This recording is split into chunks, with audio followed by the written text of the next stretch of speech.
নমস্কার বন্ধুরা, চলুন আজকে একটি নিরামিষ রান্না নিয়ে এসেছি।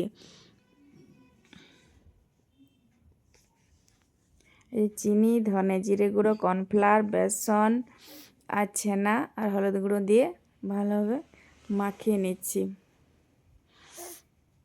নিরামিষ রান্নাটি খেতে কিন্তু খুব টেস্ট হয়।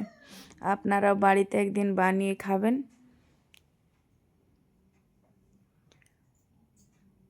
একটু হাত দিয়ে চেপে চেপে মাখিয়ে নিচ্ছি, নিয়ে স্যাপ দিয়ে দিলাম, দিয়ে তেল দিয়ে ভেজে তুলে নিলাম। ওই তেলের মধ্যে ফোড়ন দিয়ে দিলাম,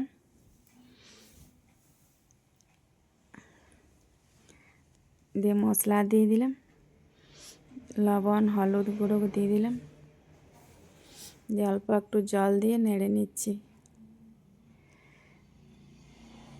দিয়ে ফুলকপি আর আলু দিয়ে একটু কষিয়ে নিচ্ছি,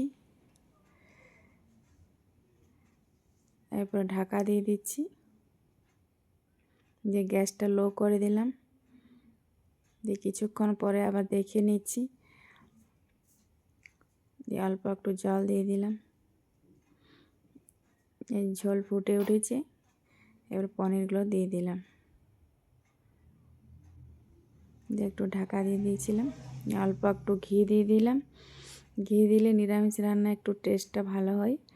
দিয়ে গরম মশলা দিয়ে ধনে পাতা দিয়ে দিলাম, দিয়ে নামিয়ে নিচ্ছি।